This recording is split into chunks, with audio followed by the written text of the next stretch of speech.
Perkenalkan, nama saya Lisan Manik dari Prodi Informatika dengan NIM 11S24024.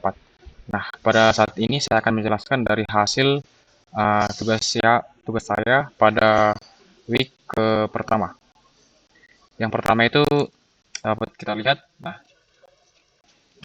tugas yang pertama dengan yang bernilai 40 poin. Nah, sebelum saya mengerjakan atau melakukan pengerjaannya, pertama saya harus mengamati apa yang harus saya buat.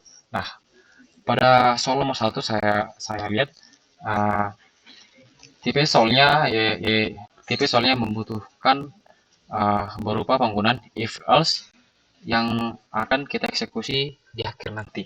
Nah, saya yang kedua penggunaan scanf dan printf. Nah, di sini scanf ini berfungsi untuk menerima code atau mengenali code yang mengenali perintah yang akan kita beri.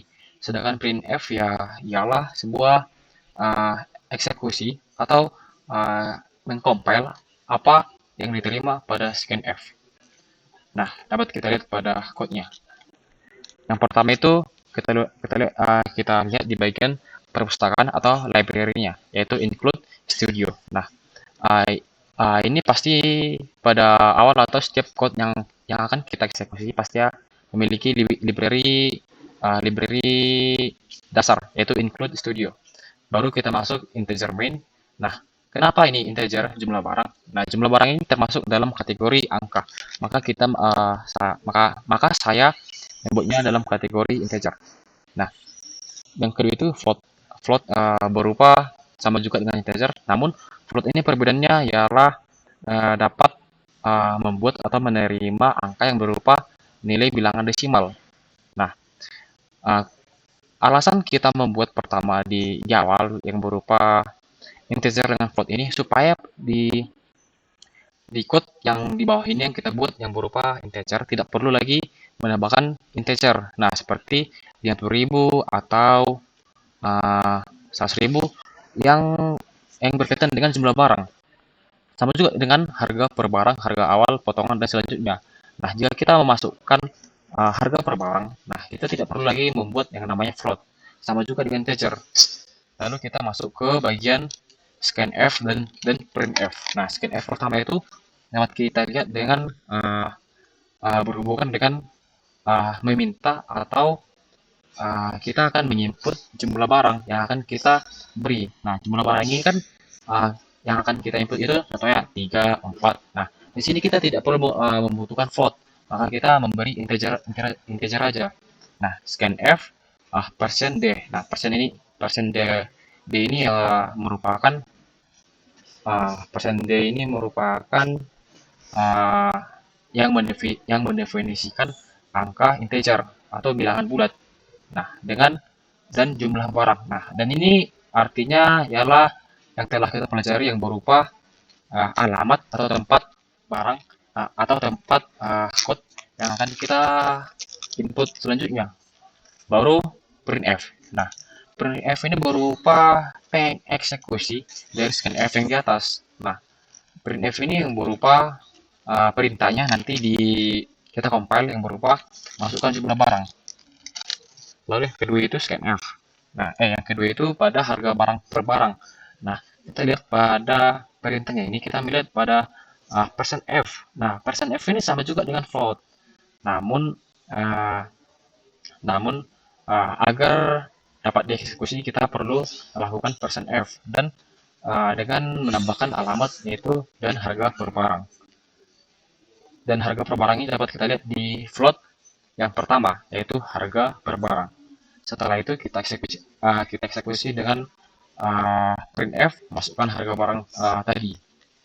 Habis itu kita masuk ke fungsi selanjutnya.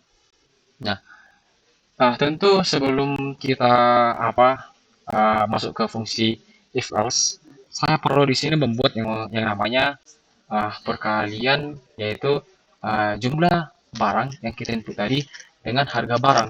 Nah, maka kita dapat melakukan atau menambah fungsi math pada latihan pertama ini yang berupa harga awalnya sama dengan jumlah barang. Nah, ini merupakan fungsi kali. dikali harga per barang. Nah, ini adalah harga total sebelum dipotong dengan diskon. Nah, di sini akan kita lihat apakah barang tersebut perlu didiskon atau tidak sesuai dengan if else yang kita buat selanjutnya. Lalu yang kedua ya harga setelah diskon. Nah, harga setelah diskon ini merupakan yang pertama ialah harga awal dikali potongan dulu, baru dikurangi harga awal. Nah, inilah jika nilai pada harga awal mencakup atau mencapai apa yang kita inginkan pada reference, maka ini pada harga setelah diskon ini akan berfungsi atau mengeluarkan hasil sesuai dengan uh, hasil persenan tadi. Nah, selanjutnya kita masuk kepada fungsi if else. If else. Nah, pada fungsi if else ini ialah nah pada kurung yang ini dapat kita artikan sebagai bahasanya jika harga awalnya di atas 50.000 maka dapat dieksekusi. Nah, dan pada bagian code yang ini, nah jika nilai harga awalnya bernilai true, maka pada potongan atau seluruh code yang ada di sini dapat dieksekusi atau berfungsi. Nah, jika tidak, maka nilai atau harga barang tidak mencakup 50.000 500 ke atas atau di bawah 500 ke atas. Begitu juga dengan jumlah begitu juga dengan fungsi if else yang di bawah ini. If else dengan 100.000 ke atas sampai dengan 499 ke bawah. Nah, lalu setelah kita masuk atau menyelesaikan atau sudah menyiapkan fungsi else, kita lihat kepada yang terakhir adalah printf. Printf ini ialah jumlah barang, dan kedua harga barang, ketiga harga barang sebelum didiskon, yang keempat potongan harga, kelima harga setelah didiskon. Nah, dapat kita lihat. Nah, pada fungsi n ini sebenarnya fungsi n ini tidak wajib atau tidak harus di dalam code. Namun fungsi n ini ialah untuk memperapi atau lebih tepatnya mencegah atau lebih tepatnya supaya code kita dapat terbaca dengan baik atau dapat kita tahu dengan mudah. Nah, persen D ini kita tahu tadi bilangan bulat. 2F ini maksudnya 2F ini bilangan koma yang ada di bilangan koma. Sama juga dengan ini. Nah, setelah hasil code tadi dapat kita lakukan compile.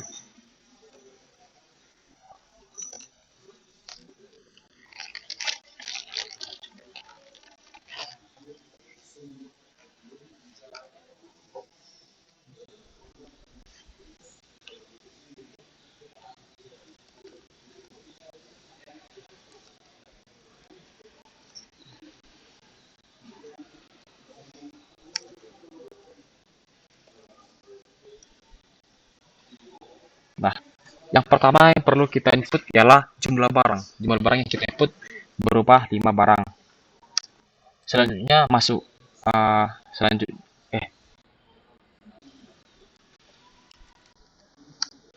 maaf, saya akan ulang. Yang pertama yang kita input ialah harga barang. Kita input dengan harga 100.000. Jumlah barangnya yang berupa 6. Nah, jika 6 maka harganya akan 600 dan akan dipotong dengan harga 0,15 atau 15%.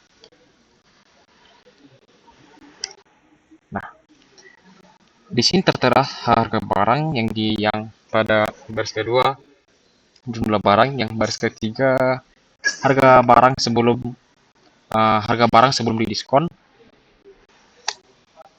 itu per buah atau per biji, baru harga per barang, baru harga barang sebelum didiskon ada 600.000. Ini total, ini harga per barang tadi, baru potongan harganya 15%, baru harga setelah didiskon 600.000 rupiah. Baik, kita langsung masuk ke latihan kedua. Pada latihan kedua dapat kita amati yang pertama, sebelum saya mengerjakan, saya membuat plan atau uh, jalur pengerjaan yang saya buat. Nah, yang pertama dari saya amati, yang perlu kita buat yang pertama ialah uh, kita dapat harus wajib melakukan ya menginput fungsi dari bulan. Nah, kenapa menginput fungsi bulan?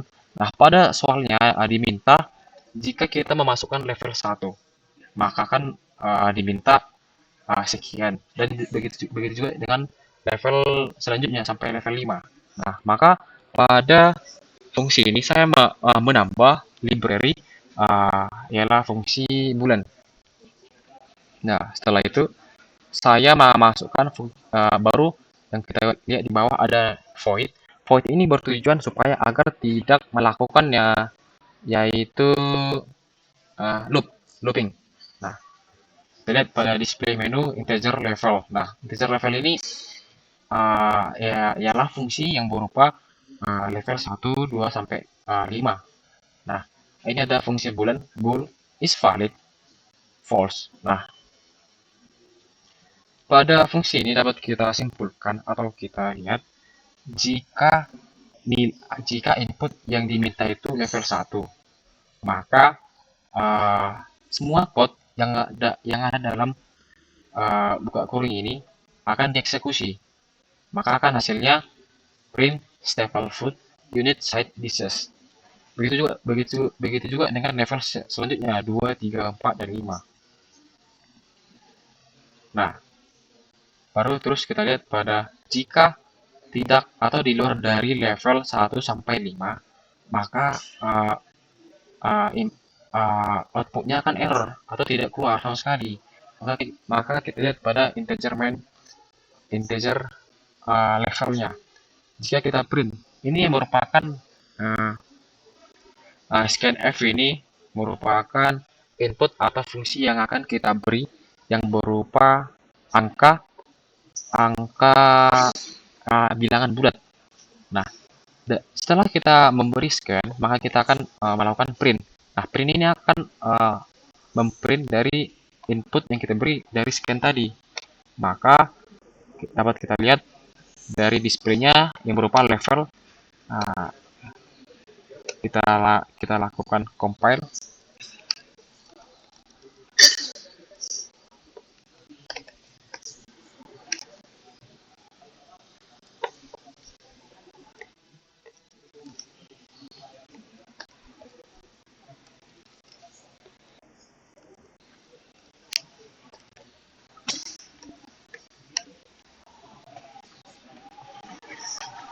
Nah, di sini diminta kita memilih untuk level. Nah, jika kita memilih level 5, pasti yang akan inputnya keluar yaitu ini. Meal, fruit, vegetable, side dishes, table food, dan perfect. Nah, kita lihat, kita masukkan levelnya 5. Nah, sesuai yang kita harapkan, output yang diberi ialah yang berupa milk, fruit, vegetable, side dishes, table food, dan perfect. Setelah latihan kedua, kita masuk ke dalam latihan ketiga. Nah, latihan ketiga ini mirip dengan Fibonacci. Namun kita menggunakan fungsi matematika yang berupa OP. Nah, OP ini merupakan fungsi matematika yang berisi tambah, kurang, kali, dan bagi. Nah, setelah saya amati, saya perlu melakukan uh, uh, menggunakan fungsi if else, lalu dengan while. Nah, yang pertama kita lihat pada integer main. Nah, ini merupakan perpustakaan atau library pada umumnya. Nah, kita lihat pada char atau karakternya yang berupa OP. OP ini berupa berisi fungsi matematika yang tadi tambah, kurang, kali, dan bagi. Nah, dari integer pada 6. Nah, 6 result count. Nah, ini merupakan kita tidak perlu lagi membuat integer di sini teman-teman. Di sini di tempat nama ini. Nah, karena kita telah membuat integer atau menandai nama itu ya berupa integer.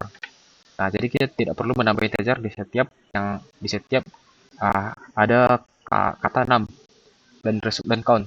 Nah, ini ada scanf. Scanf ini seperti tadi menerima input atau menerima input yang kita beri. Dan printf juga memprint atau mengcompile dari input yang kita beri tadi.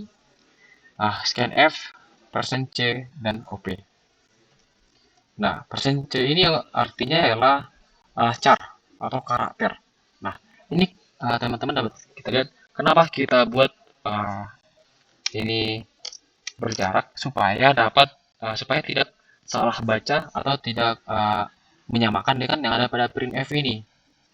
Ada kita simpulkan untuk mencegah terjadinya error.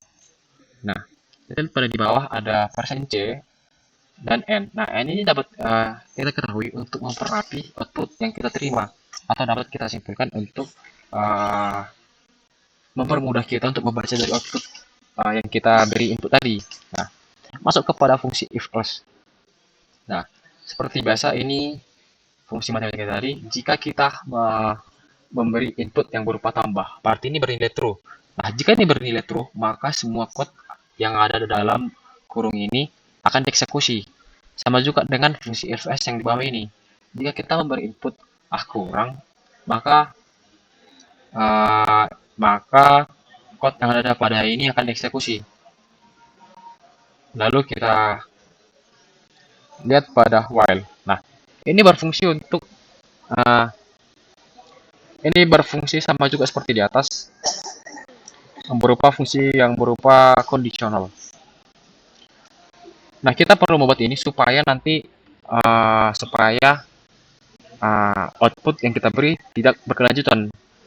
Maka kita tambah lagi fungsi else yang di bawah. Nah, dapat kita lakukan. Ada break. Jika di bawah min atau pada min 1 itu akan berhenti. Lalu kita lakukan compile.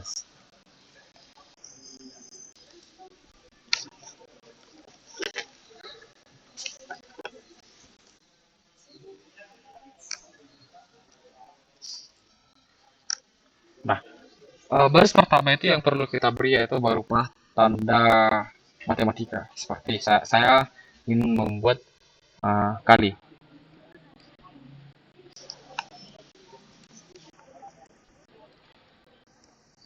Nah, setelah kali, kita perlu memasukkan angka bebas. Saya mau angka 12. Baru kita tambah angka 3. Nah, angka 12 ini dikali dengan angka 12 yang pertama